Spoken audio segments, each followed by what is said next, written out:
আমি এই হতভাগী মলমাসকে গুণ যশ সাফল্য উপলব্ধি এবং ভক্তদের কৃপা আশীর্বাদ দানে আমার মতে ক্ষমতাশালী করে দেব।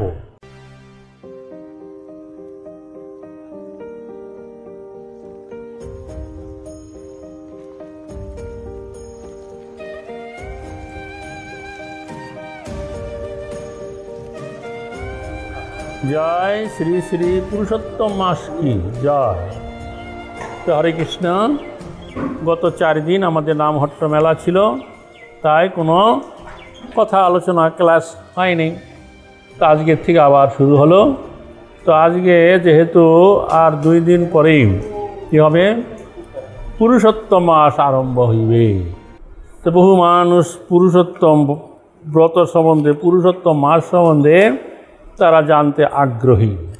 আগামী আজকে হলো 15ই সেপ্টেম্বর, 18ই সেপ্টেম্বর থেকে পুরুষোত্তম মাস শুরু হচ্ছে। তাই আজকে আমরা প্রথমেই এই পুরুষোত্তম মাস সম্বন্ধে আলোচনা করব। এই পুরুষোত্তম মাসটা কি, কেন এই পুরুষোত্তম মাস আসে, তারপরে কিভাবে এই পুরুষোত্তম ব্রত উদযাপন করতে হয়, আর এই পুরুষোত্তম ব্রত উদযাপন করলে কি হয়, স্কন্দ পুরাণ অন্যান্য পুরাণ অনুসারে এই পুরুষোত্তম ব্রত কীভাবে জগতে প্রচলন হয়েছে, ইত্যাদি ইত্যাদি কথা। তো এই পুরুষোত্তম মাস হচ্ছে একটা অতিরিক্ত মাস, অধিক মাস বা অধি মাস বলা হয়। সাধারণত 12 মাসে একটা বছর হয়, কিন্তু এই বছর এই বৈষ্ণব মাসটা, যেই বছর পুরুষোত্তম মাস পড়বে, এই 12টা মাসের মধ্যে একটা অতিরিক্ত মাস এসে যাবে। এই জন্য এটাকে অধিক মাস বলে বা অধি মাস বলে। তো এই পুরুষোত্তম মাসকে এই জগৎবাসী লোক স্মার্তরা বিশেষ করে এটাকে মল মাস বলে। কোনো পবিত্র শুভকর্ম এই মাসে করা হয় না, এরকম কথা জগতে আছে। কিন্তু বৈষ্ণবদের কাছে এই পুরুষোত্তম মাস হচ্ছে পরম আদরণীয়। যেমন আমাদের শাস্ত্র অনুসারে কার্তিক, মাঘ এবং বৈশাখ এই 3টা মাস পবিত্র আছে। তার মধ্যে আবার দামোদর মানে কার্তিক মাস হচ্ছে অধিক পবিত্র। তো বলা হয়েছে বৈষ্ণবদের কাছে পুরুষোত্তম মাস এই 3টা মাসের থেকেও অত্যন্ত পবিত্র এবং আদরণীয়। এই পুরুষোত্তম মাস ব্যাপী যারা ব্রত উদযাপন করবেন, তারা রাধা গোবিন্দের উপাসনা করবেন, তার যুগল মন্ত্রের আরাধনা করবেন, তারা নিশ্চিতভাবে গোলকধাম ভগবত ধামে ফিরে যাবেন। নিতাই করবে আনন্দ হরির বল। তবে এই পুরুষোত্তম মাসে একটা মন্ত্র জপ করতে হয়, আরেকটা মন্ত্র দ্বারা রাধা কৃষ্ণের বন্দনা করিতে হয়। জপ করার মন্ত্রটা হচ্ছে গোবর্ধন ধরং বন্দে গোপালং গোপরূপিণং গোকুল উৎসব মাসিনান গোবিন্দং গোপিকা প্রিয়ম। আর তার বন্দনা করা গীত হয়েছে কি, বন্দে নবঘন শ্যামং দিভজং মুরলীধরম পীতাম্বর ধরং দেবং স্বরাধ্য পুরুষোত্তমম। তো শ্রী রাধারানীর সহিত আরাধ্য ভগবান পুরুষোত্তম পীতাম্বর দিভজ মুরলীধর নবঘন শ্যামকে আমি সশ্রদ্ধ বন্দনা করি। এই শ্লোকের দ্বারা ভগবানের বন্দনা করিতে হয়। তো শ্রী শ্রী গুরু গৌরাঙ্গ জয়ত পুরুষোত্তম মাস। তো এই বছর আগামী 18ই সেপ্টেম্বর মানে আশ্বিন মাস শুরু হবে, তখনই এই পুরুষোত্তম মাস শুরু হচ্ছে। এই মাস বৈশিষ্ট্যপূর্ণ এবং শ্রীকৃষ্ণের কাছে অত্যন্ত প্রিয়। যখন একই মাসে 2 বার, আমাদের যে বাংলা মাস আছে, একই মাসে 2 বার অমাবস্যা পড়বে। মাসের 1 তারিখ বা 2 তারিখ বা 1 তারিখে হবে, আবার লাস্ট দিন পড়বে। 15 দিন 1 মাস পর অমাবস্যা। তো 2টা অমাবস্যা যখন একটা মাসে হপ করে যাবে, তো সেই মাসেই এই পুরুষোত্তম মাস হবে। বোঝা গেল? কি বুঝলে? 2টা অমাবস্যা একই মাসে যখন এসে যাবে, তখন এটা পুরুষোত্তম মাস হবে।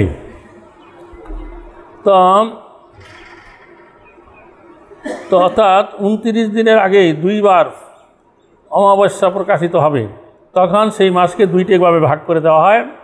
অর্থাৎ ওই অতিরিক্ত মাসটিকে অধিক মাস বা পুরুষোত্তম মাসে আখ্যা দেওয়া হয়। এই ঘটনাটি প্রতি বছর 3 বছর পর সংগঠিত হয় না, প্রতি 5 বছরে 2 বার হয়। কোনো বছর 3 বছর পরে হয়, কোনো বছর বা 2 বছর পরে হয়। যেমন 2015 সালে আষাঢ় মাসে এই পুরুষোত্তম মাস হয়েছিল। তারপরে 2018 সালে এই জ্যৈষ্ঠ মাসে, যে 2 বছর আগে কী হলো, এই পুরুষোত্তম মাস পড়লো। তার 2 বছর পর, 2-2.5 বছর পরে এই বছর এই আশ্বিন মাসে পুরুষোত্তম মাসটা পড়েছে। বোঝা গেল? তো বলছে এই পুরুষোত্তম মাস সাধারণত এই বৈশাখ থেকে আরম্ভ করে আশ্বিন মাস, এই 6 মাসের মধ্যে পড়ে। আমি দেখেছি, অন্য মাসে পড়ে না। কার্তিক, অগ্রহায়ণ, পৌষ, মাঘ, ফাল্গুন, চৈত্র, এই কয় মাসে সাধারণত পুরুষোত্তম মাস আসে না। আমি দেখি না, 42 বছর ধরে আমি দেখছি। বোঝা গেল? বৈশাখ থেকে আশ্বিন মাসের মধ্যে পুরুষোত্তম মাসটা আসে। তবে আবার আরেকটা বিশেষ তাৎপর্যপূর্ণ হলো কি, যদি কোনোবার এই পুরুষোত্তম মাসটা তোমার এই আষাঢ় মাসে পড়বে, সেই বছর জগন্নাথপুরীতে আষাঢ় মাসে রথযাত্রা হয় না, সেই বছর জগন্নাথের আষাঢ় মাসে কী হয়, নবকলেবর হয়। মানে পুরাতন কলেবর, জগন্নাথ মন্দিরের পিছনে একটা উদ্যান আছে, বাগান আছে ফুলের, ওইখানে সমাধিস্থ হয়ে যাবে, নতুন বিগ্রহ তৈরি হবে। এটাকে জগন্নাথের মানে যত উৎসব আছে সবচেয়ে ধুমধাম বিশেষ একটা উৎসব। কারণ আষাঢ় মাস জগন্নাথপুরীতে সবচেয়ে বড় উৎসব হয়েছে কি, রথযাত্রা। আষাঢ় মাসে যেহেতু মলমাস বা এই পুরুষোত্তম মাস এসে গেছে, তাই সেই বছর রথযাত্রা হবে না, শ্রাবণ মাসে হবে। তাই সেই বছর আরেকটা উৎসব এসে যায়, কি, জগন্নাথের নবকলেবর। তো এই এর আগে 19 বছর আগে, এই তো 2015 সালে হলো, তার আগে হয়েছিল তারও 19 বছর আগে 96 সালে হয়েছিল। তার আগে হয়েছিল আরও 19 বছর আগে 77-এর পরে 96-এর পরে 2015, মানে 19 বছর পর পর। এটা যে প্রতিবারে যে 19 বছর পরে হবে এমন কোনো কথা নাই। কোনোবার 12 বছর পরে হয়, কোনোবার বা 9 বছর পরেও হয়, এরকম দেখা গেছে। অর্থাৎ আষাঢ় মাসে আসতে হবে। আমি ভক্ত হওয়ার পরে 2 বার জগন্নাথের নবকলেবর দেখলাম। আমি আসার আগে 2 বছর আগে 77 হয়ে গেছিল, তারপর 97-এ প্রথম, তারপরে 96-এ প্রথম হলে 19 বছর পরে, তারপর আবার এই 2015 সালে হয়ে গেল। বোঝা গেল? অনেকে বলে থাকে একটা কথা, 12 বছর পরে নবকলেবর। তাই না, 12 বছর নয়। যেই বছর আষাঢ় মাসে পুরুষোত্তম মাস পরে, কোনো বছর 12 বছর পরে হতে পারে, 19 বছর পরে হতে পারে, বা এমন হয়ে গেছে অতীতে দেখা গেছে 9 বছর পরে পড়ে গেছে। বোঝা গেল? তো যাই হোক, এই হচ্ছে পুরুষোত্তম মাস। তো এই বছর আগামী আশ্বিন মাস এই পুরুষোত্তম মাস এসে যাচ্ছে, আর 2-3 দিন পরেই। তো বলা হয় যে এই ব্রত পালন করা ষষ্ঠদশ কার্তিক ব্রত পালনের সমান। বাবারে বাবা, সবচেয়ে বড় ব্রত হয়েছে দামোদর ব্রত বা কার্তিক ব্রত।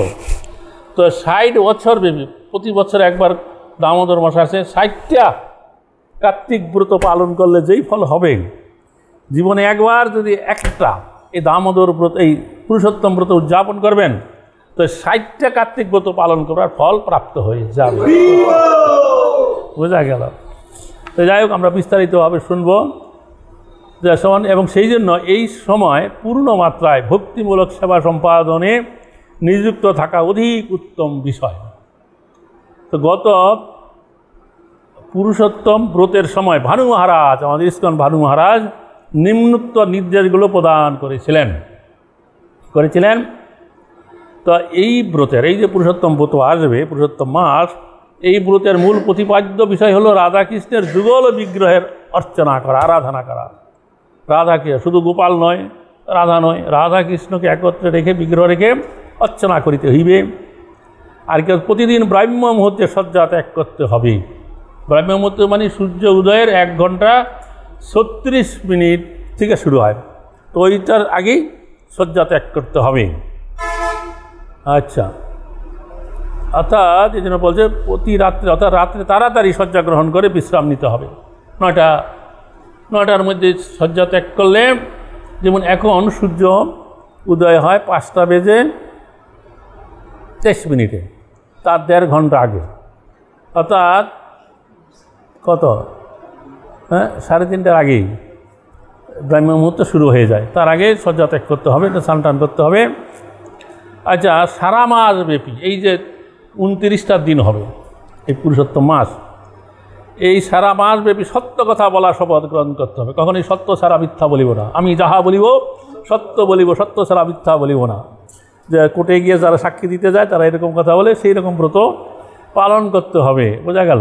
আর কি, কোনো ভক্ত, শাস্ত্র, ব্রাহ্মণ, গাবি, সন্ন্যাসী বা পুরুষোত্তম ব্রত পালনকারী কারো প্রতি কোনো রকম নিন্দা এবং অপবাদমূলক কথা বলা থেকে বিরত থাকতে সতর্ক থাকতে হবে, বোঝা গেল। কোনো ব্রাহ্মণ, বৈষ্ণব, শাস্ত্র, গাবি, সন্ন্যাসী এবং পুরুষোত্তম ব্রত যারা পালন করছে তাদের প্রতি কোনো রকম নিন্দা বা অপরাধমূলক কথাবার্তা বলা থেকে বিরত থাকতে হবে, চুপচাপ থাকতে হবে। আচ্ছা, আর কি, দিনে আমরা সাধারণত 16 মালা জপ করি, আর তার থেকে অনেক বেশি মালা জপ করতে হবে। কেউ 16 মালা করে, 16 মালা না করে যদি সম্ভব হয় 25 মালা করবেন। তার থেকে আরও বেশি যারা করতে পারে 32 মালা করবেন। 32 মালার থেকেও যারা বেশি করতে পারে, 32 মালা মানে কি 216, 64 মালা করবে মানে 1 লক্ষ।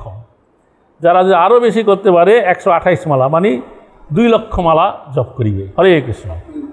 যে যেরকম পারে সেরকম, মানে 16 মালায় আবদ্ধ থাকলে হবে না, তাকে হয় 25, নয়তো 32, নয়তো 64, নয়তো 128, মানে কত, 2 লক্ষ। এখন আমাদের এই তো লকডাউন চলছে, বাইরে যাওয়া নাই, সেবা নাই, কাজে সবাই অতিরিক্ত ইচ্ছা করলেই করিতে পারিবে। হরে কৃষ্ণ। আর কি, হরি কথা শ্রবণ করতে হবে, কৃষ্ণ সম্পর্কিত কথা। যেই গ্রন্থে কৃষ্ণর কথা বর্ণনা করা আছে, ব্রজলীলা এবং কুরুক্ষেত্রে ব্রজগোপিকাদের সঙ্গে কৃষ্ণের মিলন সংক্রান্ত অধ্যায়গুলি, শ্রীমদ্ ভাগবতম, চৈতন্য চরিতামৃতে রাধাকৃষ্ণের গুণ ও লীলা কাহিনী বর্ণনাসমূহ পাঠ করতে হবে।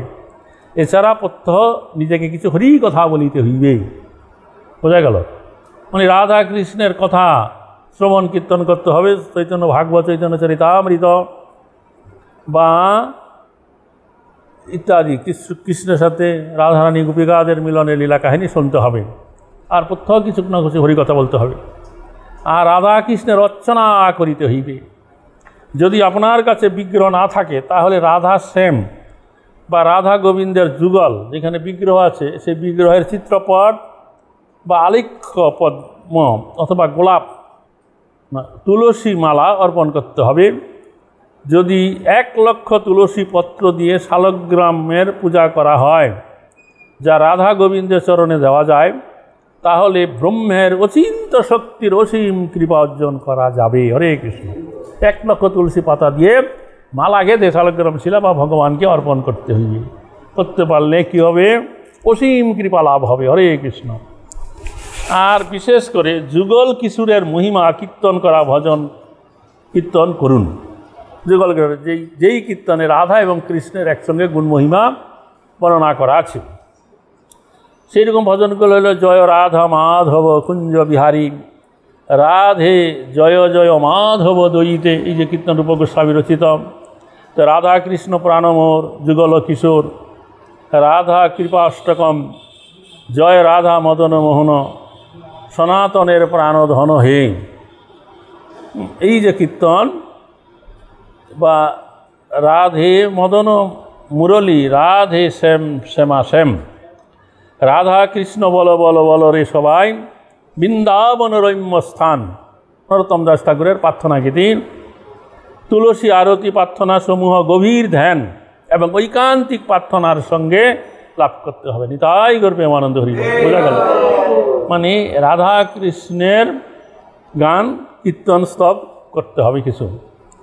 আর রাধা কৃষ্ণের বিগ্রহ বা আলেখ্যের সামনে প্রত্যহ গরুর বিশুদ্ধ ঘিয়ের প্রদীপ অর্পণ করতে হবে। বোঝা গেল? বিশুদ্ধ ঘি দ্বারা তৈরি করা তুলায় সলিতা বানিয়ে ভগবানকে অর্পণ করিতে হইবে, রাধাকৃষ্ণকে। আচ্ছা, আর কী করতে হবে? প্রতিদিন সূর্য উদয়ের পূর্বে কী করতে হবে?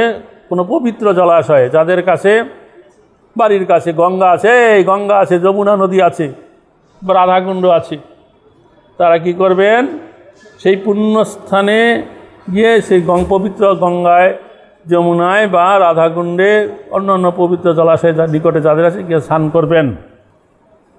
আর কি যদি কেউ সেই পুণ্যস্থানে বাস না করেন, তাহলে রাধাকুণ্ড বা যমুনা বা গঙ্গার জল বোতল করে সংগ্রহ করা জল ফোঁটা মাথায় দিতে হবে। তাদের বাড়ি গঙ্গা, যমুনা, রাধাকুণ্ডের থেকে বহু দূরে আছে, তারা নিশ্চয়ই অন্য সময় তীর্থ ভ্রমণের কালে সেই গঙ্গার জল নিয়ে গেছে, যমুনার জল নিয়ে গেছে বা রাধাকুণ্ডের জল নিয়ে গেছে, তারা সেই জল একটু হাতে নিয়ে মাথায় অবশ্যই দিবেন। হরে কৃষ্ণ। বোঝা গেল? আমার কাছে রাধাকুণ্ডের জল আছে, তোমরা যদি কেউ আমি চাও আমি দিতে পারি। হরে কৃষ্ণ। তাহলে আমাদের এখানে গঙ্গা আছে, গঙ্গার জল তুলতে পারো। আচ্ছা, আর কি হলো? আচ্ছা, আর একটা কথা বলছে, দুপুর পর্যন্ত উপবাস করে শস্যদানা বা শিম জাতীয় খাদ্য বর্জন করে শুধুমাত্র ফল সবজি গ্রহণ বিধেয়, যেমন ও একাদশী তিথিতে করা হয়। মানে এই মাসব্যাপী কী করতে হবে, কিছু কিছু খাবার রেস্ট্রিকশন করে খেতে হবে। কোনো রকম সরিষার তেল দিয়ে রান্না করা চলবে না, সরিষার ফোড়ন দেওয়া হবে না সবজিতে, ঘিয়ে রান্না করতে হবে, বিশুদ্ধ গাওয়া ঘি। আর যদি ঘি না পাওয়া যায়, অন্য কোনো বনস্পতি যা অনুমোদিত আছে এরকম কিছু ব্যবহার করা যেতে পারে। আর অবশ্যই আতপ চালের অন্ন রান্না করিয়া ভগবানের ভোগ দিয়ে প্রসাদ গ্রহণ করিতে হইবে। বোঝা গেল? কি বুঝলে? যেমন কতগুলো জিনিস আছে, যেহেতু এটা আমাদের চাতুর্মাস্যের মধ্যে পড়েছে এই ব্রতটা এই বছর, তাইলে কোনো প্রকারভাবে দামোদর মাসে যেরকম নিয়ম পালন করা হয় সেরকমভাবে পালন করতে হবে। কোনো রকম লাউ, শিম, বেগুন, বরবটি, আর কি পটল, এই সমস্ত সবজি বর্জন করতে হইবে। এই সমস্ত বর্জন বাদ দিয়ে সরষের তেলে বর্জন করিয়া ঘি দিয়ে বা অন্য বনস্পতি তেল দিয়ে রান্না করে ভগবানকে নিবেদন করে সেই প্রসাদ গ্রহণ করতে হবে। নিজেকে ব্রত গ্রহণ করতে হবে, আমি একবারই খাইব না দিনে 2 বার খাবো, সেরকম সারাটি মাস নিয়ম সেবার মাসের মতো পালন করতে হবে। আচ্ছা, আর কি কোথায় গেল? আচ্ছা, বা কেউ যদি চায় আমি দিনে 1 বার মাত্র খাবো, সে করতে পারে। আবার আমাদের অনেক ভক্তরা উৎপাত কিছু করছে, আমরা হবিষান্ন খাবো, সেটা যদি গুরু মহারাজ কি বললো? 3টা কথা, সেদিন 3টা কথা বললো না? কি কি? স্বনিষ্ঠা, পরনিষ্ঠা, একটা হলো নিরপেক্ষ। তো সেই রকম স্বনিষ্ঠাটা কি? যে নিজের ইচ্ছা অনুসারে, আর আরেকটা কি? পরম যে গুরুদেব যা নির্দেশ দিয়েছে সেই অনুসারে পালন করা, আর এটা নিরপেক্ষ। যাই হোক, তো এখন ভগবানের প্রসাদ গ্রহণ করা, ভগবানের প্রসাদ অবশ্যই গ্রহণ করবে, কিন্তু ওই সমস্ত সবজি বর্জন করিয়া রান্না করিয়া ভগবানকে নিবেদন করিয়া প্রসাদ গ্রহণ করিতে হইবে। বোঝা গেল? হ্যাঁ, আর মুড়িটা খাওয়া যেতে পারে। যাই হোক, আর কোনো প্রশ্ন আছে এর মধ্যে খাওয়া দাওয়া নিয়ে? বোঝা গেল সব? আচ্ছা, অথবা দিনে মাত্র 1 বার মহাপ্রসাদ আকণ্ঠ গ্রহণ করুন।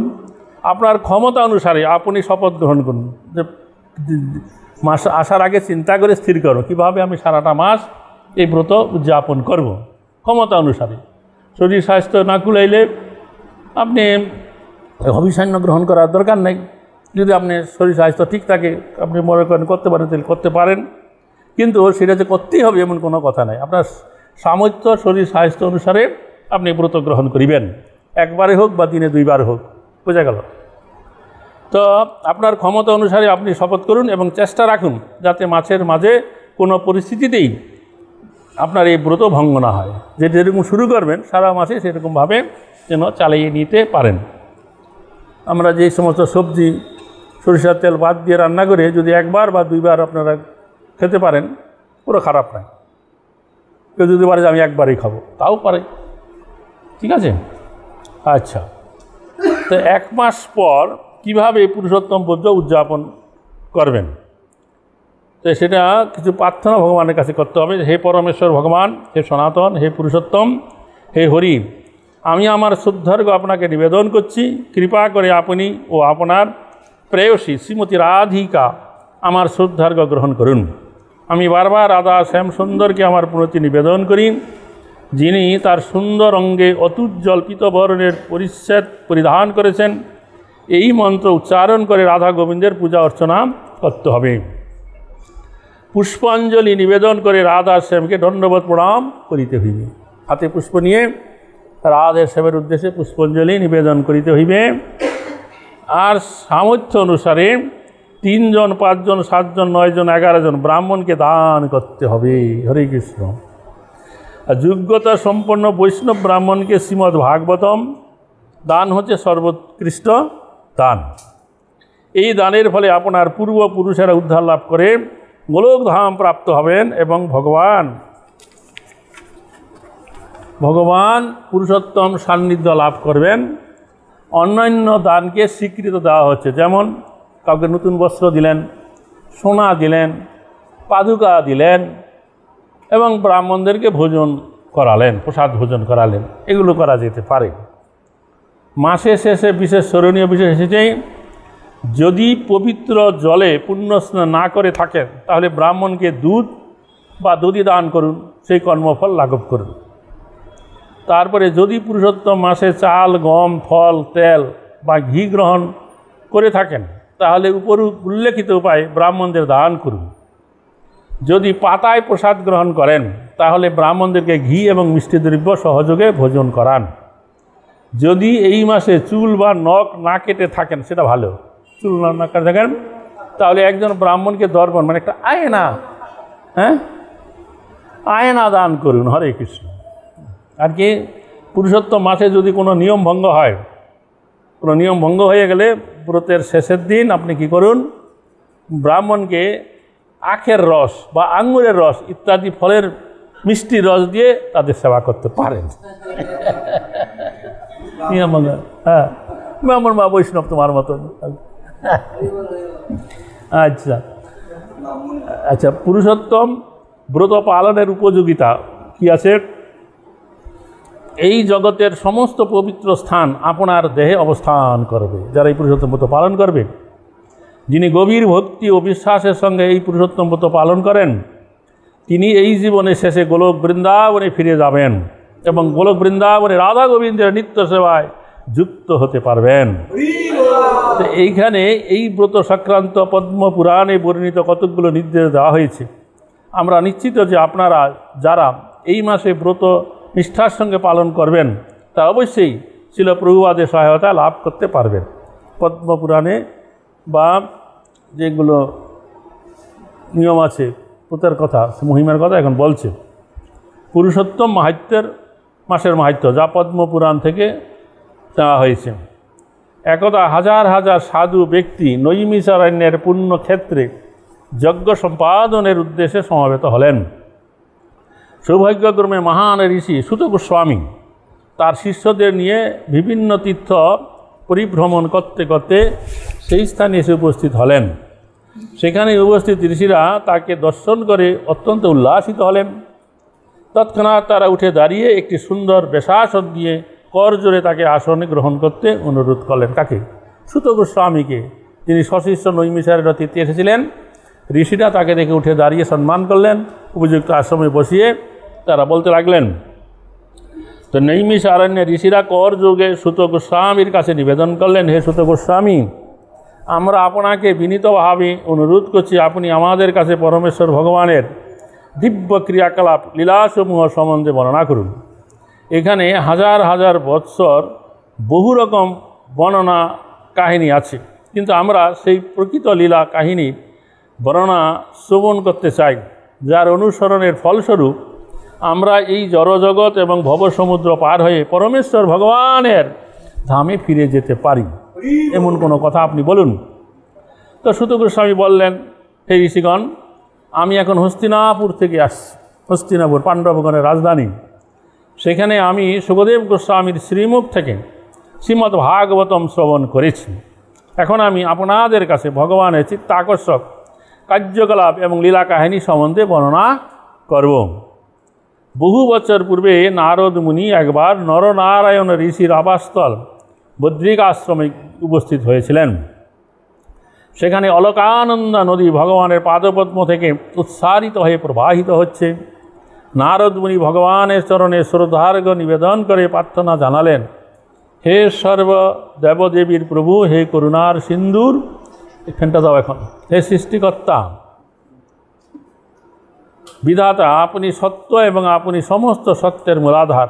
আমি আপনাকে আমার শ্রদ্ধার্ঘ নিবেদন করছি। হে প্রভু, এই জড় জগতে সকল জীবসমূহ তাদের ইন্দ্রিয় সুখ চরিতার্থ করবার প্রয়াসে সর্বদাই ব্যস্ত হয়ে নিমগ্ন আছে। তারা সকলেই জীবনের প্রকৃত উদ্দেশ্য কি তা ভুলে গেছে। সুতরাং আপনি এমন কিছু ব্যাখ্যা করুন যা গৃহস্থদের এবং আমার মতো মুনি ঋষিদের ক্ষেত্রে আত্মতত্ত্ব উপলব্ধি ভগবত ধামে ফিরে যেতে সহায়ক হবে। বোঝা গেল? তো নারদ মুনি এই কথা বলেছিলেন। তো নারদের সুমধুর বাক্য শুনে ভগবান নারায়ণ মৃদু হাসলেন। তিনি বললেন, হে নারদ, পরম পুরুষোত্তম ভগবান শ্রীকৃষ্ণ পরম পবিত্র লীলা কাহিনী বর্ণনা শ্রবণ করো, যার ফলে সমস্ত পাপ কর্মের ফল ক্ষয়প্রাপ্ত হবে। তুমি পরম পুরুষ ভগবানের সমস্ত লীলা কাহিনী জানো, কিন্তু সাধারণ মানুষের পারমার্থিক কল্যাণের কারণে তুমি আবার আমাকে সেই প্রশ্নই করেছ। সুতরাং আমি এখন তোমার কাছে পবিত্র পুরুষোত্তম মাসের মহিমা কীর্তন করে শোনাবো। পবিত্র পুরুষোত্তম মাসের কীর্তন, যার মধ্যে শুধুমাত্র এই জড়জাগতিক সুখ স্বাচ্ছন্দ্য নয়, এই জীবনের শেষে ভগবত ধামে ফিরে যাওয়ার যোগ্যতা অর্জনের পূর্ণ শক্তি নিহিত আছে। অর্থাৎ পুরুষোত্তম মাসের কাহিনী শ্রবণ করলে, পালন করলে এই জগতে তো সুখ সমৃদ্ধি প্রাপ্ত হবে, আবার দেহান্তে সে ভগবত ধামে ফিরে গিয়ে নিত্য আনন্দে নিত্যকাল ভগবত ধামে অবস্থান করবে। দুইটাই আছে, ইহজগৎ ও পরকাল। তো নারদ মুনি প্রশ্ন করে জানতে চাইলেন, হে প্রভু, যে আমি কার্তিক মাস, চৈত্র মাস, মাঘ মাস এই মাসের মহিমা শ্রবণ করেছি, কিন্তু পুরুষোত্তম মাস বলতে কোন মাসকে বোঝায়? হে করুণার সিন্ধু, কৃপা করে আমাকে সেই পবিত্র মাস সম্বন্ধে বর্ণনা করে বলুন। কিভাবে এই মাসের মহিমা কীর্তন করা যায়? এই মাসে আমাদের কি করণীয়? কিভাবে আমরা স্নান সমাপন এবং দান করব? কি জপ করা কর্তব্য? কার পূজা করা উচিত? এই মাসে কি আমাদের উপবাসী থাকা উচিত? দয়া করে সবিস্তারে বর্ণনা করুন। নিতাই গৌর প্রেমানন্দে হরি হরি বল, বল হরি। তো বলছে, সুত গোস্বামী বললেন, হে ঋষিগণ, তা নারদ মুনির এই প্রশ্নসমূহ শ্রবণ করার পর ভগবান নারায়ণ তার চন্দ্রের ন্যায় মুখপদ্ম থেকে কথা বলতে শুরু করলেন। হে নারদ, ভগবান শ্রীকৃষ্ণ যুধিষ্ঠিরের নিকট পূর্বে যা ব্যাখ্যা করেছেন তাই আমি তোমাদেরকে শোনাচ্ছি। এক সময় রাজা যুধিষ্ঠির পাশা খেলায় দুর্যোধনের কাছে তার রাজ্য, রাজপ্রাসাদ, এমনকি তার ধর্মপত্নী দ্রৌপদীকেও হারিয়েছিলেন। সেই সময় পূর্ণ রাজসভায় দুঃশাসন দ্রৌপদীকে অপমান করেছিলেন। কিন্তু দুঃশাসন যখন দ্রৌপদীর বস্ত্রহরণ করে নগ্ন করতে প্রয়াস করেন, তখন ভগবান শ্রীকৃষ্ণ দ্রৌপদীকে সেই ভয়ঙ্কর বিপদ এবং লাঞ্ছনা থেকে রক্ষা করেছিলেন। এরপর যুধিষ্ঠির তার ভ্রাতাগণ সহ দ্রৌপদীকে নিয়ে রাজ্য ত্যাগ করেছিলেন এবং বৃন্দাবনের কাম্যবনে বসবাস করেছিলেন। তাদের বনবাস হয়েছিল 12 বছর বনবাস থাকবে, আর 1 বছর অজ্ঞাতবাসে থাকবে, কেউ জানবে না কোথায় আছে। বোঝা গেল? তো 12 বছরের যে বনবাস, তারা বৃন্দাবনের একটা বন হয়েছে কাম্যবন, সেখানে গিয়ে কুটির বেঁধে বাস করেছিলেন। বোঝা গেল? তো একবার দেবকীনন্দন শ্রীকৃষ্ণ পাণ্ডবদের দর্শন করবার জন্য সেই কাম্যবনে গেলেন। দ্রৌপদী সহ পাণ্ডবগণ তাদের প্রভু শ্রীকৃষ্ণকে দেখে অত্যন্ত প্রীতি হলেন এবং তৎক্ষণাৎ তাদের বনবাসী জীবনযাপনের সমস্ত দুঃখ কষ্ট তারা ভুলে গেলেন কৃষ্ণকে দর্শন করে। বুঝলো? ভক্তের লক্ষণ ওইটাই। কেউ যদি খুব দুঃখ পায় এই জগতে, তখন যদি তার কোনো বন্ধু বান্ধব নিকট আত্মীয় যদি কেউ তার কাছে আসে তাকে দেখতে, সে তখন কী করে? কান্নাকাটি করে তার কাছে দুঃখের কথা বলেন। কিন্তু পাণ্ডবেরাই যে রাজ্য, ধন, সম্পদ সমস্ত কিছু ত্যাগ করে বনবাসে আসেন, সেখানে দ্বারকাধীশ ভগবান শ্রীকৃষ্ণ যখন এলেন, শ্রীকৃষ্ণকে দর্শন করা মাত্রই তাদের এই বনবাসে যে দুঃখ তারা ভুলে গেলেন। বোঝা গেল? তারা বললেন যে আমরা খুব দুঃখে আছি, এই সমস্ত কথা তারা বলেন নেই। শুধুমাত্র শ্রীকৃষ্ণ দর্শন পেয়ে তারা নতুন জীবনের সমৃদ্ধি অনুভব করতে লাগলেন। তারা তাদের প্রভুর পাদপদ্মে শ্রদ্ধার্ঘ্য অর্পণ করলেন। পাণ্ডবদের দুঃখ দুর্দশা দেখে শ্রীকৃষ্ণ অত্যন্ত বিমর্ষ হলেন, আর একই সঙ্গে দুর্যোধনের প্রতি রুষ্ট হলেন। এমন অবস্থা সমুপস্থিত হলে যে মনে হয় সমগ্র বিশ্ব ব্রহ্মাণ্ড যেন ধ্বংস হতে চলেছে, এবং সেই জন্য সব পাণ্ডবেরা ভীত হয়ে অত্যন্ত বিনয়ের সাথেই ভগবানের প্রার্থনা করতে লাগলেন। অর্জুনের অনুনয় প্রার্থনা শুনে ভগবান নিজেকে শান্ত করলেন এবং বলেন, হে অর্জুন, সব পাণ্ডবদের প্রতি প্রীত হয়ে এবং আমার প্রতি তোমার ভক্তি ও বন্ধুত্ব দ্বারা বশীভূত হয়ে আমি এখন তোমাদের পুরুষোত্তম মাসের অত্যাশ্চর্য ইতিহাস বর্ণনা করো। ভগবান শ্রীকৃষ্ণ বলেন, আমি পুরুষোত্তম মাসের কথা তোমাদের কাছে আমি বলবো। বলে, এক সময় নিয়তির বিধানে এই জগতে একটি অতিরিক্ত মাস উপস্থিত হয়। নিয়তির বিধান অনুসার একটা অতিরিক্ত মাস এসে গেল। প্রত্যেকেই সেই মাসকে অমঙ্গল সূচক বা খর মাস হিসাবে গণ্য করলো এবং এই মাসকে তারা মলমাস হিসাবে দেখলো। বলে, এইটা হচ্ছে মলমাস, কোনো শুভ কার্য এই মাসে করা যাবে না। বোঝা গেল? আচ্ছা, ঠিক যেমন কেউ মল স্পর্শ করতে চায় না, তেমনি এই মাসটিও অস্পৃশ্য হয়ে থাকল। এটি সর্বদাই অরক্ষিত এবং নিন্দিত হয়ে রইল, এবং সকলেই এই মাসকে কোনো ধর্মীয় বা মঙ্গলসূচক কাজের ক্ষেত্রে অশুভ বলে বর্জন করল। সমস্ত মানুষের দ্বারা পরিত্যক্ত হয়ে এবং অবিরিত নিন্দা অপবাদ সূচক কথা শুনে এই মাস অত্যন্ত দুঃখিত হলো পুরুষোত্তম মাস। তিনি বৈকুণ্ঠে ভগবানের কাছে তার এই দুঃখজনক পরিস্থিতির কথা বর্ণনা করলেন। সিংহাসনে ভগবান বিষ্ণুকে ভূমিষ্ঠ দেখে তিনি তার দুঃখ বেদনা সহ বিষ্ণুর পাদপদ্মে ভুলণ্ঠিত হলেন। দুই চোখ দিয়ে অঝোরে ধারায় জল নির্গত হলো। তিনি ভগবানের কাছে প্রার্থনা জানালেন, হে করুণার সিন্ধু, আমি আপনার কাছে এসেছি কারণ আমি নিরুপায়। আমি পৃথিবীর সমস্ত মানুষের দ্বারা পরিত্যক্ত নিন্দিত হয়েছি। তো কৃপা করে আপনি দয়া করে করুণা প্রদর্শন করে আমাকে রক্ষা করুন। দয়া করে আমার প্রতি উদাসীনতা থাকবে না। এই কথাগুলো বলে সেই অধিক মাস ভগবান বিষ্ণুর সম্মুখে ক্রন্দন করতে লাগলেন এবং হতাশাগ্রস্ত হয়ে তার সামনে বসে পড়লেন। সেই অধিক মাসের বিনীত এবং করুণা অবস্থা দেখে ভগবান বিষ্ণু তার প্রতি করুণা প্রদর্শন করলেন এবং বললেন, পরিতাপ করো না, তোমার সমস্ত দুঃখ থেকে আমি তোমায় রক্ষা করব। দয়া করে আর কান্না করো না। আমার পাদপদ্মে আশ্রয় গ্রহণ করে কোনো রকম সুখ করার এটি সময় নয়। তো ভগবানের দ্বারা সন্তোষ লাভ করে সেই অধিক মাস বললেন, হে প্রভু, আপনি তো আমার দুঃখময় অবস্থার কথা জানেন। এই ত্রিজগতে আমার সেই দুঃখী আর কেউ নাই। প্রথমত সকল মাস, বছর, দিন, রাত্রি, দিকসমূহ প্রভৃতি আপনার দ্বারা সুরক্ষিত ওই নির্ভয়ে তাদের স্বতন্ত্র আনন্দময় ভঙ্গিতে বিচরণ করছে, কিন্তু আমার এই অধিক মাস কোনো নাম নেই, কোনো রক্ষাকর্তা নেই, এমনকি কোনো স্বামীও নেই যে আমাকে আশ্রয় দান করতে পারে। সমস্ত দেবদেবী মানুষেরা তাদের যে কোনো মঙ্গলসূচক কাজ আমাকে বর্জন করেছে, সেই কারণে আমি এখনই মৃত্যুবরণ করিতে চাই। হে নারদ, সেই অধিক মাস তারপরে ক্রমাগত বলতে থাকেন, আমি মরতে চাই, আমি মরিতে চাই, আমি মরিতে চাই। এই কথা বলিতে বলিতে তিনি ভগবানের পাদপদ্মে মূর্ছা গেলেন। ভগবানের দ্বারা অনুরুদ্ধ হয়ে গরুর দেব অধিক মাসকে বাতাস করতে লাগলেন। কিছুক্ষণ পরে তিনি উঠে আবার বলতে লাগলেন, হে বিশ্বের প্রভু, আপনার আশ্রয় আমার একান্ত প্রয়োজন, দয়া করে আমাকে রক্ষা করুন। ভগবান বিষ্ণু অধিক মাসকে বললেন, হে বৎস, পরিতাপ করো না, তোমার দুঃখ খুব শীঘ্রই বিনষ্ট হবে। উঠো এবং আমার সঙ্গে গোলক বৃন্দাবনে চলো, যা মহান যোগীদের পক্ষেও অধরা থেকে যায়। গোলক হচ্ছে ভগবান শ্রীকৃষ্ণের আবাসস্থল। সেখানে ভগবান শ্রীকৃষ্ণ দ্বিভুজ মুরলীধারী হয়ে গোপীগণ পরিবৃপ্ত হয়ে নিত্যলীলা সংগঠিত করেছেন। গোলকের পরমেশ্বর শ্রীকৃষ্ণ তোমাকে সমস্ত দুঃখ থেকে মুক্ত করবেন। এসো, আমার সঙ্গে এসো। তারপর ভগবান বিষ্ণু মল মাসকে মানে অধিক মাসকে হাত ধরে গোলক বৃন্দাবনে নিয়ে গেলেন। জয় বৃন্দাবন যাত্রা কি। তো দূর থেকে ভগবান বিষ্ণু এই অধিক মাস গোলকের অতিশয় উজ্জ্বল আলোকছটা অবলোকন করালেন।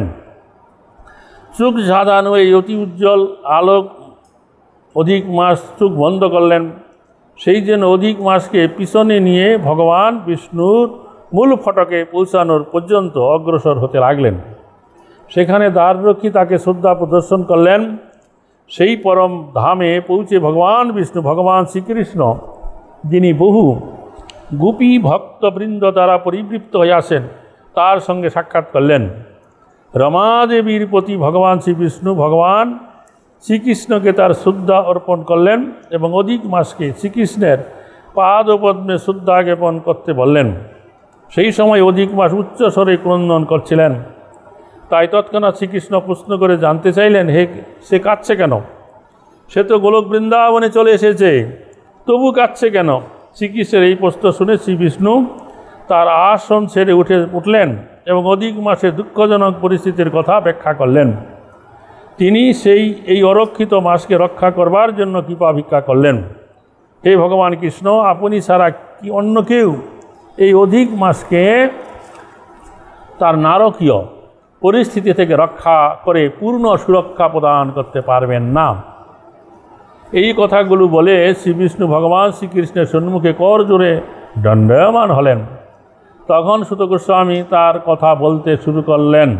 হে ঋষিগণ, শ্রী বিষ্ণু তার আসন গ্রহণ করলেন এবং ভগবান শ্রীকৃষ্ণ তাকে তার পরম গুহ্য বাণী প্রদান করলেন। মনোযোগ সহকারে শ্রবণ করুন, কারণ আমি এখন সেই কথাগুলি আপনাদের সকলের কাছে বর্ণনা করব। পুরুষোত্তম শ্রীকৃষ্ণ বললেন, হে বিষ্ণু, আপনি এই অধিক মাসকে আমার কাছে আনয়ন করে অতি উত্তম কাজ করেছেন। আপনি এই কার্য সম্পাদন করে অধিকতর যশস্বী হবেন, কারণ আপনি এই মলমাসকে গ্রহণ করেছেন আর আমিও তাকে গ্রহণ করেছি। আমি এই হতভাগী মলমাসকে গুণ, যশ, সাফল্য উপলব্ধি এবং ভক্তদের কৃপা আশীর্বাদ দানে আমার মতে ক্ষমতাশালী করে দেব। এই মাস আমার মতে ক্ষমতাশালী হবে। এই অবদলিত মাসকে আমি আমার সমস্ত দিব্য গুণাবলীতে ভূষিত করব। তার নাম আমার নাম অনুসারে অর্থাৎ পুরুষোত্তম মাস নামে সমগ্র জগতে প্রসিদ্ধি লাভ করবে। জয় পুরুষোত্তম মাসকে। ভগবান একটা নাম পুরুষোত্তম, তাই এই মাসের নামকরণ করলেন। আজ থেকে এর নাম হলো পুরুষোত্তম মাস। এই জনার্দন এখন থেকে সে আমার সমস্ত গুণাবলী দ্বারা রঞ্জিত থাকবে। আমি নিজে এই পুরুষোত্তম মাসের স্বামী ও রক্ষাকর্তার রূপে বিরাজ করব। হরে কৃষ্ণ। এবং আমার সমান মর্যাদা প্রাপ্ত হয়ে এই মাস অন্যান্য সব মাসের অধিকর্ত্রী হবে। সব মাসের অধিকর্ত্রী হবে এই পুরুষোত্তম মাস। এখন থেকে এই মাস সকলের দ্বারা পূজিত হবে। সকলেরই উচিত এই মাসকে পূজা করা, শ্রদ্ধার্ঘ্য নিবেদন করা। এই মাসে ব্রত পালনকারীকে যে কোনো ধরনের কৃপাদানের ক্ষেত্রে এই মাস আমার মতোই শক্তি ধারণ করে। এই মাসের ব্রত পালনকারী তার সমস্ত পূর্ব অর্জিত পাপ রাশিকে ভস্মে পরিণত করতে পারে এবং এই জড়জগতে আশীর্বাদ পুষ্ট জীবন যাপন করে পরম ধামে ফিরে যেতে পারে। নিতাই গর্বে আনন্দ হরিবল। তো সব রকমের তপস্যাচার্যের তুলনায় পুরুষোত্তম মাসে ব্রত পালন সর্বোৎকৃষ্ট। যেমন একজন কৃষক তার নিপুণভাবে কর্ষিত জমিতে বীজ রোপণ করে উৎকৃষ্ট ফসল লাভ করে, তেমনি পরমেশ্বর ভগবানের প্রতি ভক্তিমূলক সেবা অনুশীলনকারী একজন বুদ্ধিমান মানুষ এই পুরুষোত্তম মাসে এই জড়জগতেই কৃপাপূর্ণ জীবনযাপন করতে পারেন এবং এই দেহত্যাগের পর পরম ধামে ফিরে যেতে পারেন। নিতাই গর্বে আনন্দ হরিবল। যে হতভাগ্য অজ্ঞ ব্যক্তি জপ করে না, কোনো প্রকার দান ধ্যান করেন না, ভগবান শ্রীকৃষ্ণ বা তার ভক্তদের শ্রদ্ধা অর্পণ করে না, ব্রাহ্মণদের প্রতি সৎ আচরণ করে না, সে যে অন্যের প্রতি ঈর্ষাপরায়ণ এবং পুরুষোত্তম মাসের নিন্দা করে, সেই ব্যক্তি অনন্তকাল ধরে নরকগামী হয়। ভগবান শ্রীকৃষ্ণ আরও বললেন, যেই ব্যক্তি পুরুষোত্তম মাসে ভক্তিমূলক সেবা সম্পাদন করে না, সেই ব্যক্তি কিভাবে জীবনকে সার্থক করে তুলতে পারে? যেই ব্যক্তি এই পবিত্র মাসকে বিশেষ গুরুত্ব না দিয়ে শুধুমাত্র ইন্দ্রিয় তৃপ্তি সাধনে পূর্ণরূপে নিমগ্ন থাকেন, সেই ব্যক্তি নরকে বাস করবার পক্ষে বিশেষভাবে উপযুক্ত। প্রত্যেক মানুষেরই এই পুরুষোত্তম মাসে প্রত্যহ কিছু ভক্তিমূলক সেবা সম্পাদন করা কর্তব্য। কীরকম? ভগবানের পবিত্র নাম জপ করার মাধ্যমে শ্রীকৃষ্ণের পূজা করা, শ্রীমদ্ ভাগবতম ও ভাগবত গীতা পাঠ করা, দান ধ্যান করা, ঘিয়ের প্রদীপ ভগবানকে প্রদান করা। তো যে সৌভাগ্যবান ব্যক্তি আমার নির্দেশ পালন করেন, এই পুরুষোত্তম মাসের ব্রত উদযাপন করে, তিনি এই জীবনে খ্যাতি, যশ, সুপুত্র লাভ করেন। এখানে এক সুখী জীবন অতিবাহিত করে পরবর্তীকালে গোলকধাম ফিরে যান। আমার নির্দেশ অনুসারে সকলেরই এই পবিত্র মাস পালন করা উচিত। অন্যান্য মাসের মধ্যে এই মাসকে আমি সর্বাধিক গুরুত্ব আরোপ করি। হে রমাপতি, এই অধিক মাস সংক্রান্ত সমস্ত অনুমান পরিত্যাগ করে আপনার ধাম বৈকুণ্ঠ লোকে এই পুরুষোত্তম মাসকে গ্রহণ করে নিয়ে যান। তা পুরুষোত্তম মাসের এই সংক্ষিপ্ত ইতিহাস বর্ণনা করার পরে ভগবান শ্রীকৃষ্ণ যুধিষ্ঠির ও দ্রৌপদীর দিকে অত্যন্ত কৃপাপূর্ণ দৃষ্টি দান করলেন এবং তারপর অর্জুনকে বলতে শুরু করলেন, হে পুরুষ সিংহ, তুমি কি বুঝতে পারছ তোমরা পাণ্ডবেরা কেন এত কষ্ট পাচ্ছ, কেন রাজ্য ধন হারালে, তার কারণটা কি? কৃষ্ণ বলছেন কাব্যবনে বুঝে পাচ্ছ। তো সম্প্রতিকালে যে পুরুষোত্তম মাস সমাপ্ত হয়েছে তার প্রতি তোমরা কোনো রকম স্তুতি বা শ্রদ্ধা অর্পণ করো নাই। কিছুদিন আগে, কয়েক বছর আগে যে পুরুষোত্তম মাস এসেছিল, তোমরা তার সম্মান করো নাই, শ্রদ্ধা করো নাই।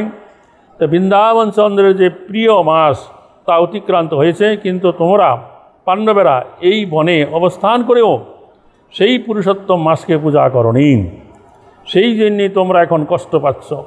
ব্যাসদেব তোমাদের যে ধর্মীয় আচরণ বিধিগুলি বলেছেন সেইগুলি অনুসরণ করেছ, কিন্তু পুরুষোত্তম মাসকে যদি তোমরা পূজা না করো তাহলে আমার প্রতি শুদ্ধ ভক্তিমূলক সেবা সম্পাদন করা হয় না। তো ভগবান শ্রীকৃষ্ণ আরও বললেন, এখন আমি দ্রৌপদীর পূর্বজীবনের একটি প্রসিদ্ধ ঐতিহাসিক ঘটনার বিবরণ দিব। তোমাদের পত্নী দ্রৌপদীর পূর্বজীবনের একটা ঘটনার কথা বলব। পূর্বজন্মে দ্রৌপদী মেধাবী নামক এক মহান ব্রাহ্মণ ঋষির কন্যারূপে জন্মগ্রহণ করেছিল। বোঝা গেল ঘটনাটা কি? পূর্বজীবনে এই দ্রৌপদী একজন ব্রাহ্মণ যার নাম ছিল মেধাবী, তিনি ঋষি ছিলেন, তার কন্যারূপে জন্মগ্রহণ করেছিল। কিন্তু এই কন্যার নাম কী ছিল সেটা কিন্তু এখানে উল্লেখ নাই। তার মাতা তার শিশু বয়সে মারা যায়, জন্মগ্রহণ করবার কিছুকাল পরেই তার মা মারা যায়। সেই জন্য সেই কন্যা তার পিতার তত্ত্বাবধানে লালিত পালিত হয়। দিনে দিনে তিনি পূর্ণ যৌবন সম্পন্ন হয়ে ওঠেন। তিনি অত্যন্ত সুন্দরী ছিলেন, কিন্তু তার পিতা বিয়ের ব্যবস্থাপনায় কোনো রকমভাবেই আগ্রহী ছিল না। হায় হায় হায় হায়, কী হলো? বোঝা গেল কন্যাটা কি? কন্যা লালন পালন করবে, উপযুক্ত বয়স হলে পিতা কী করবে? তাকে সম্পাদন করবে উপযুক্ত গুণসম্পন্ন যোগ্যসম্পন্ন পাত্রের কাছে। তার বিয়ার বয়স হয়েছে কন্যার, কিন্তু তার বাবা তেমন কোনো আগ্রহ করে নাই। তাই অন্যান্য বান্ধবীদের তার স্বামী এবং ছোট ছোট সন্তানদের নিতে দেখে সেই কন্যা অত্যন্ত দুঃখী জীবনযাপন করতেন। তো সেই কন্যা দেখছিল তার সমবয়স্ক যত তার বান্ধবীর আছে তাদের বিয়ে হয়ে যাচ্ছে, তারপর তারা সন্তান প্রাপ্ত হয়েছে, স্বামী সন্তান প্রাপ্ত হয়েছে, আর তার স্বামীও আসছে নাই, আর সন্তান পায় না। এই দিকে এসে মনে মনে খুব দুঃখিত হতো, দুঃখী জীবনযাপন করছিলেন। সেই সময় তার পিতা শ্রীহরির পবিত্র নাম উচ্চারণ করতে করতে ধরাধাম ত্যাগ করেন। যে কী হলো? তার যে একমাত্র আশ্রয় ছিল তার পিতা, সেও ভগবানের নাম করতে করতে ধরাধাম ত্যাগ করে চলিয়া গেল। হায় হায়, সে তখন একা হয়ে গেল। তখন গেল এই ঘটনায় সেই কন্যাটি আরও বেশি দুর্দশার সম্মুখীন হয়। খুব দুঃখিতভাবে জীবনযাপন করছিল, একা। তার পিতা ছিল, সে মারা গেল, মা মারা গেছে বাল্যকালে, ভাই নাই, কেউ নাই, আত্মীয় নাই। সেই বনের ভিতরে একটা আশ্রমে তার পিতার একটা কুটির ছিল, সেইখানে সে বাস করত, ফলমূল সংগ্রহ করে সে খেত। তো দৈবক্রমে একবার কি হয়েছিল যে সৌভাগ্যক্রমে তার পিতার মৃত্যুর পর স্বল্পকালের মধ্যেই মহান ঋষি দুর্বাসা সে আশ্রমে উপস্থিত হয়েছিল। দুর্বাসা মুনি তো দুর্বাস সেই মহান ঋষিকে দর্শন করে সেই কন্যা তাকে শ্রদ্ধার্ঘ্য অর্পণ করে সম্মানের সঙ্গে তার পূজা করলেন, তাকে বসতে আসন দিলেন, ফুল ফল জল দিলেন সেবন করবার জন্য। তার অভ্যর্থনায় সন্তুষ্ট হয়ে ঋষি যখন তা ব্যক্ত করেন, তখন সেই মানে খুশি হলো, তার প্রশংসা করলো সেই ঋষি যে তুমি আমাকে জল আসন ফুল ফল যে অভ্যর্থনা করলে, তোমার এই ব্যবহারে আমি খুব সন্তুষ্ট হয়েছি। তখন সেই কন্যা তার সম্মুখে অত্যন্ত পরিতাপের সঙ্গে ক্রন্দন করতে লাগলো, কান্না করতে লাগলো। সেই ঋষি উদ্বিগ্ন হয়ে তার পরিতাপের কারণ জানতে চাইলেন, কেন তুমি কান্না করছো? তখন সে ব্রাহ্মণ কন্যা বলতে লাগলেন, হে মহান ঋষি দুর্বাসা, আপনি অতীত বর্তমান ভবিষ্যৎ সবই জানেন।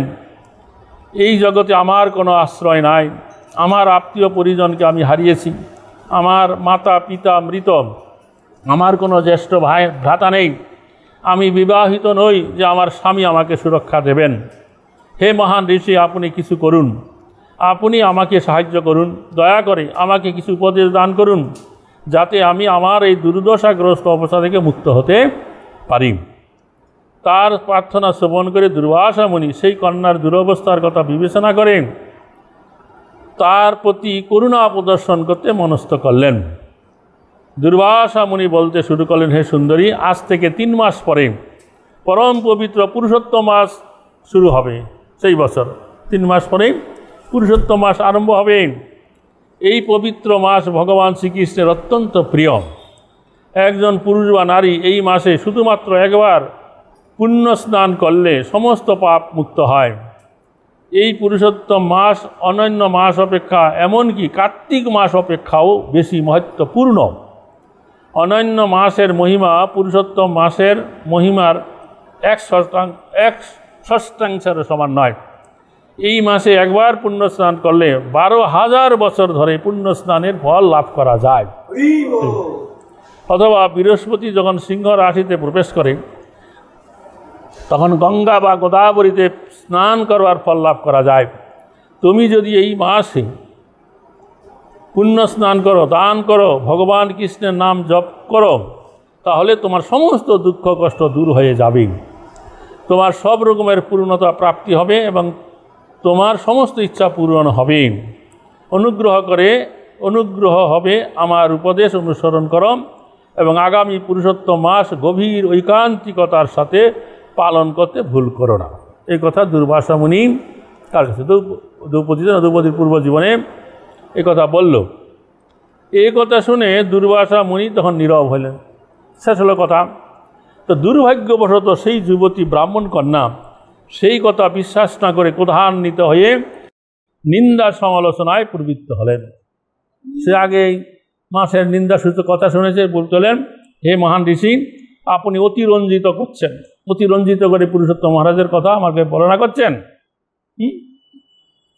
বলে কিভাবে এই অধিক মাস, যাকে বলা হয় মল মাস, অন্যান্য মাস যেমন মাঘ কার্তিক বৈশাখ অপেক্ষা উচ্চস্তর হতে পারে?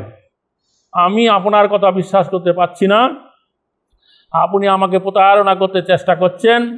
এই অধিক মাস সর্বপ্রকার ধর্মীয় ক্রিয়াকলাপের ক্ষেত্রে সর্বাপেক্ষা ঘৃণায় পরিহারযোগ্য মাস হিসাবে পরিগণিত হয়। হায় হায় হায় হায়, এমন কথা সেই ব্রাহ্মণ কন্যা দুর্বাসা মুনিকে বলল। আর তখন কি হলো? হায় রে হায়, ব্রাহ্মণ কন্যার এই কথা শুনে দুর্বাসা মুনি ভীষণ ক্রোধান্বিত হলেন। তার শরীর ক্রোধে জ্বলতে থাকে এবং তার চক্ষুদয় রক্তবর্ণ হয়ে ওঠে। কিন্তু সেই কন্যার অসহায় অবস্থার কথা স্মরণ করে তিনি তার ক্রোধ সংবরণ করলেন, যে এই মেয়েটা একবার অসহায়, তার পিতা নাই, ভাই নাই, স্বামী নাই, এই বনের মধ্যে একা আছে, তাকে আমি কি অভিশাপ দেব? কিছু তার নিজের ক্রোধকে সংবরণ করার চেষ্টা করলেন। দুর্বাসা মুনি সেই কন্যাকে বলেন, হে নির্বোধ কন্যা, আমি তোমাকে অভিশাপ দিচ্ছি না, কারণ তোমার পিতা আমার ভালো বন্ধু ছিলেন। তুমি এখন এমন অসহায় অবস্থায় আছো, একজন অজ্ঞ মূর্খ কন্যা হয়ে তুমি শাস্ত্রীয় সিদ্ধান্ত অনুধাবন করতে পারছো না। আমার প্রতি তোমার যে অপরাধ তা আমি গর্হিত হিসাবে গণ্য করছি না, কিন্তু একই সঙ্গে পুরুষোত্তম মাসের প্রতি তোমার যে অপরাধ তা আমি সহ্য করতে পারছি না এবং তা করা উচিত নয়। আগামী জন্মে তোমার এই অপরাধমূলক কথার ফল নিশ্চিতভাবে লাভ করবে আগামী জন্মে। এই যে পুরুষোত্তম মাসের মহিমা শুনেও যে তার অবহেলা করলে তার ফল তুমি ভোগ করতে হবে। মহামুনি দুর্বাসা ভগবান নারায়ণের সেবা সম্পাদনের উদ্দেশ্যে দ্রুত সেই স্থান ত্যাগ করিয়া চলিয়া গেলেন। তখন কি হলো? তখন ভগবান শ্রীকৃষ্ণ অর্জুনকে বললেন, হে অপাপিদ্ধ পুরুষ, যখন দুর্বাসা মুনি সেই স্থান ত্যাগ করেন তখন সেই মুহূর্তে ব্রাহ্মণ কন্যা দ্রৌপদীর বাণী পূর্বজীবনে তার সমস্ত সমৃদ্ধি ঐশ্বর্য হারিয়ে ফেলেন। পুরুষোত্তম মাসের প্রতি অপরাধী হয়ে তার সমস্ত দৈহিক উজ্জ্বলতা হারিয়ে কুৎসিত রূপ পরিগ্রহণ করতে শুরু করলেন। একটা কুৎসিত মেয়ে হয়ে গেল, দেহের উজ্জ্বলতা নষ্ট হয়ে গেল, শরীর দেখতে খারাপ লাগলো, একটা কুৎসিত রূপে পরিগ্রহ হলো। তখন সেই কন্যা কি করলেন? উপায় আর কিছু না দেখে শিব, আশুতোষ নামে পরিচালিত, শিব হচ্ছে ভগবান, শিব হচ্ছে আশুতোষ, অল্পতে সন্তুষ্ট হন। তখন সে কী করলো? শিবের আরাধনা করতে মনস্থ করলেন, শিবের আরাধনা করতে লাগলেন। তারপরে সেই যুবতী ব্রাহ্মণী পার্বতী শিবের সন্তুষ্টি বিধার জন্য কঠোর তপস্যা শুরু করেন। ৯,০০০ বছর তিনি তপস্যা করেন।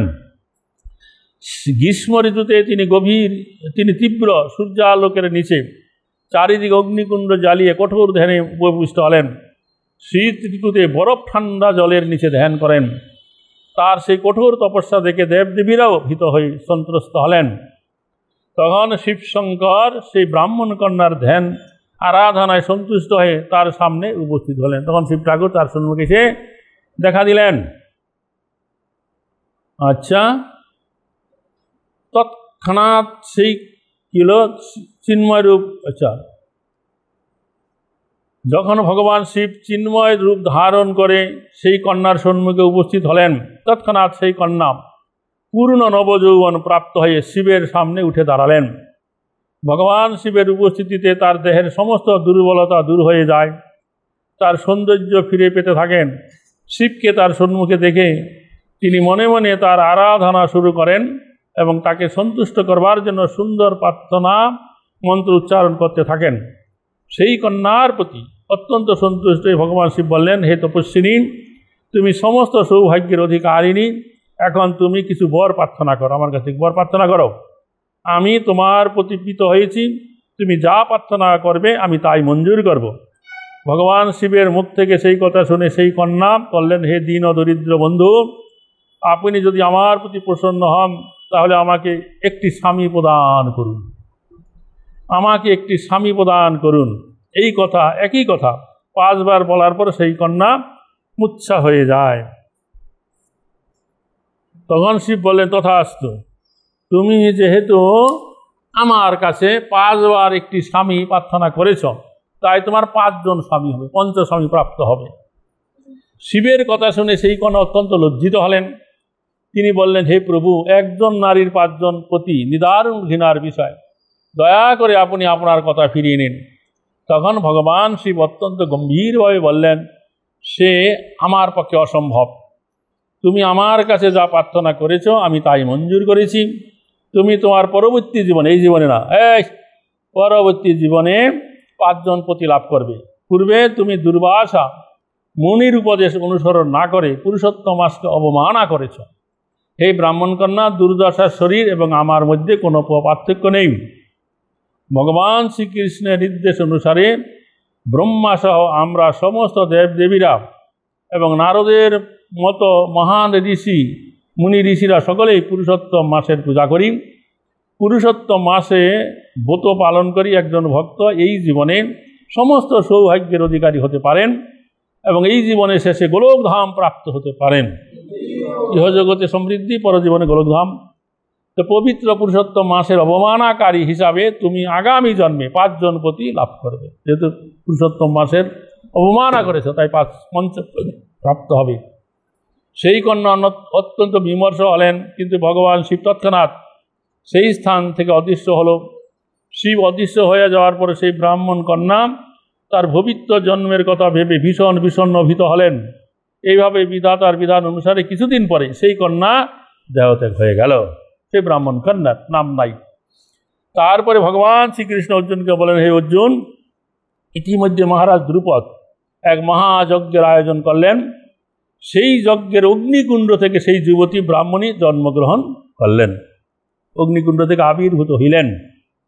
তিনি মহারাজ দ্রুপদের কন্যারূপে জন্মগ্রহণ করেন। হে অর্জুন, সেই মেধাবী ঋষির কন্যা এখন সমগ্র জগতে দ্রৌপদী নামে খ্যাত। দ্রুপদ রাজার কন্যা বলে তার নাম হলো দ্রৌপদী।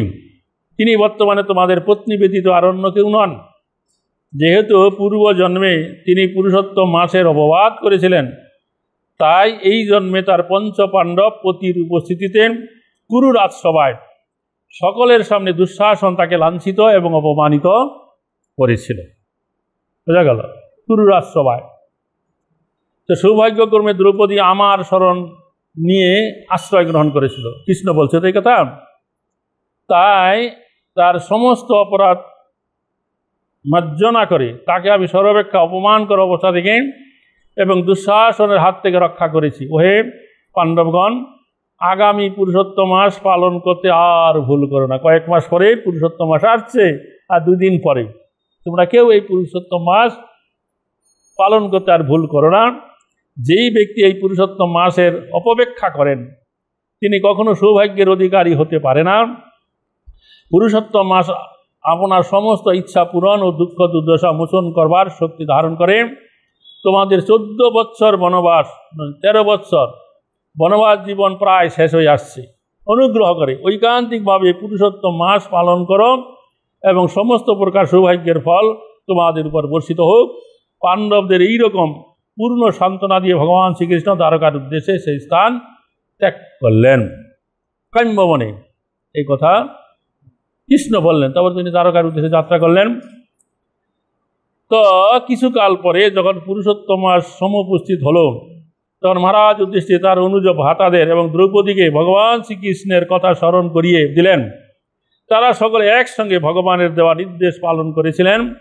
পুরুষোত্তম ব্রত করার ফলস্বরূপ তারা তাদের হৃতরাজ্য, হারানো রাজ্য ফিরে পান এবং সুখী জীবনযাপন করার পরে তারা শ্রীকৃষ্ণের কৃপায় তারা ধামে ফিরে যান। নিতাই গর্বে আনন্দে হরির বল। তো একজন বুদ্ধিমান মানুষের উচিত শুদ্ধ আত্মার কাছে কৃষ্ণ কথা শ্রবণে নিযুক্ত হওয়া। এইভাবে সকলের উচিত সর্বদা কৃষ্ণের ধ্যানে মগ্ন থাকা, অপরাপর ভক্তের সঙ্গে কৃষ্ণের লীলা কাহিনী বর্ণনা করা। তার ভাবা উচিত ভগবান শ্রীকৃষ্ণ তার হৃদয়ে বিশ্রাম করছেন। একজন গৃহস্থ ভক্তের উচিত সত্য এবং শান্তির পথ ধরে গৃহের সব রকমের দায়িত্ব কর্তব্য কর্ম সম্পাদন করা। তার কখনো অপরের প্রতি হিংসাপরায়ণ হওয়া উচিত নয় এবং সাধু ব্যক্তি এবং দরিদ্র মানুষের প্রতি দয়াপরবশ হওয়া উচিত। একজন গৃহস্থের অনন্য জীবজন্তুর সুরক্ষা, সত্যবাদিতা, করুণা এবং অহিংসা এইসব গুরুত্বপূর্ণ আদর্শগুলি অনুসরণ করে চলা উচিত। জীবন নির্বাহে আনে উদ্বেগ না দিবে, পর উপকারে নিজ সুখপাশও দিবে।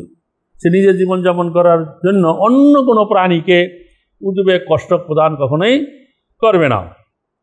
এরপর সুত গোস্বামী নৈমিষারণ্যে সমবেত ঋষিদের প্রতি ভগবান নারায়ণ এবং নারদজির মধ্যে যে আলোচনা হয়েছিল তার সম্পর্কিত করবার জন্য আরও বললেন, হে ব্রাহ্মণগণ, মহামুনি নারদ নারায়ণের কাছ থেকে পবিত্র পুরুষোত্তম মাস সম্বন্ধে জেনে অত্যন্ত প্রীত হলেন। তিনি তাকে বারংবার শ্রদ্ধার্ঘ অর্পণ করে বলতে লাগলেন, এই পুরুষোত্তম মাস অন্যান্য মাসদের অপেক্ষা সর্বোত্তম।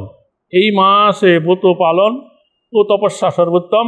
এমনকি কেউ যদি গভীর শ্রদ্ধার সঙ্গে এই পুরুষোত্তম মাসের মাহাত্ম্য শ্রবণ করেন তাহলেও তিনি পরম পুরুষোত্তম ভগবানের ভক্তিমূলক সেবা অর্জন করতে পারবেন এবং সর্বপ্রকার পাপ কর্মের ফল বিনষ্ট হবে।